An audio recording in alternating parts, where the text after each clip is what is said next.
ကျေးဇူးဆိုတဲ့နေရာမှာကိုယ်ကိုအကျိုးပြုတဲ့အရာမှန်သမျှကျေးဇူးလို့သတ်မှတ်ပြီးတော့မပြစ်မှားမိဖို့ကျေးဇူးကမ်းတယ်ဆိုတဲ့မက္ခတရားမဖြစ်စေဖို့တတိထားဆောင်ရွက်ကြမှာဖြစ်တယ်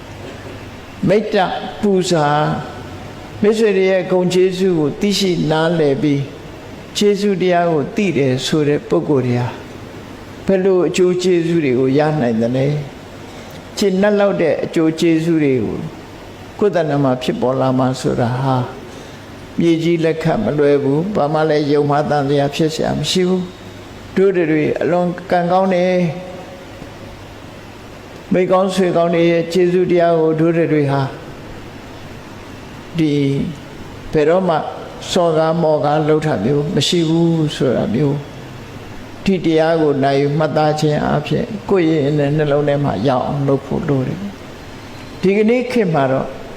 ကျေးဇူးတင်တယ်ဆိုတာပါးစပ်ဖြားလေးမှာပဲပျောက်ကွယ်နေကြတယ်ပါးစပ်ဖြားလေးမှာပဲရှိ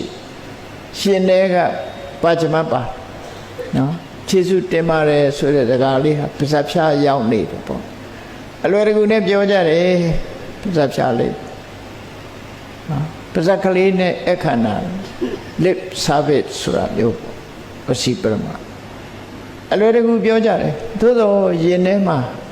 ကျေးဇူးတရားသိတတ်မှုဟာအခိုင်အမာရှိနေဖို့အရေးကြီးတယ်ဒါတော့ဗဒ္ဓမအရေးကြီးတယ်မိတ်စတိတိမိတ်တော့မေတ္တာသက်ဝင်ချစ်ခင်တတ်တဲ့ကိုယ်အကျိုးကိုလိုလားတဲ့အကျိုးစီးပွားကိုဆောင်ရွက်တဲ့အစဉ်ဆက်ဆောင်ရွက်သွားကြတဲ့မိတ်ဆွေတွေပတ်ဝန်းကျင်အားလုံးဟာအကျိုးပြုတဲ့ပုဂ္ဂိုလ်တွေ